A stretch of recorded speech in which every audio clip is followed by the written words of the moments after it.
আন্তর্জাতিক অপরাধ ট্রাইব্যুনালের প্রসিকিউটর সাইমুম রাজা তালুকদারের ফোন কল ফাঁস হয়েছে। এতে নেট দুনিয়ায় চাঞ্চল্যের সৃষ্টি হয়েছে। টোটাল কথা বলবো নাকি এখন আপাতত বলবো? টোটালে বলো, আপাতত বলো, কারণ অ্যারেঞ্জমেন্টের ব্যাপার থাকবে, অসুবিধা নেই, বলো ভাইয়া। আচ্ছা, মূল জিনিস হচ্ছে যে বর্তমান চিফ প্রসিকিউটর অনেক ভালো লোক, রিজনেবল লোক, ঠিক আছে। তারেক আব্দুল্লাহ, মইনুল করিম আর নোমান এবং আমি এবং চিফ প্রসিকিউটর এবং জোহা সবাই একসাথে বসা হবে। তো তখন ওরা যদি বিপক্ষে বলবো, আমি পক্ষে বলবো।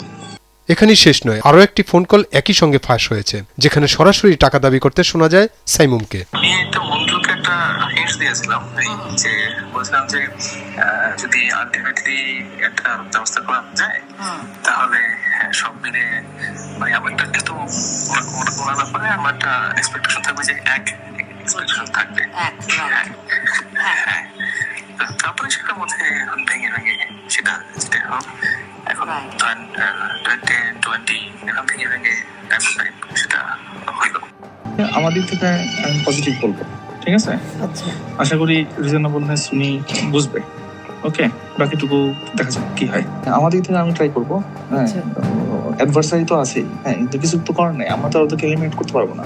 কিন্তু news prosecutor is very reasonable, হ্যাঁ, এবং উনি সাহসী, এবং যেহেতু ওনার দল ক্ষমতায় উনি যে কোনো ডিসিশন নিতে পারবে, সেটা নিয়ে সমস্যা নেই। ওনার শুধু একটা সাপোর্ট লাগবে। সো উনি যদি মনে করে যে he is innocent and if get support from my side, BNP কারোর দিক থেকে বড় ব্যবস্থা করেন ইমিডিয়েটলি, ঠিক আছে। আচ্ছা, ওকে, ঠিক আছে ভাই, থ্যাংক ইউ। এটা আপনারা আগে থেকে এনশিওর করে রাখেন, হুম্মাম অথবা মীর হেলাল, হ্যাঁ, আমি এটা তো মন্ত্রী টাইপের যে ওনারা একটু যদি বলে মন্ত্রী টাইপ থেকে বলে রাখেন।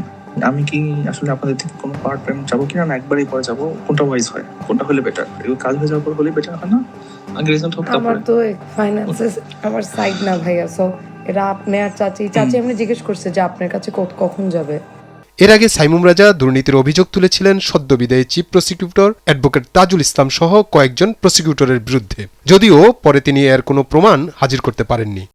শেষমেশ তিনি নিজেই দুর্নীতির অভিযোগ কাঁধে নিয়ে পদত্যাগে বাধ্য হলেন। নিউজ ডেস্ক, ভোরের কাগজ।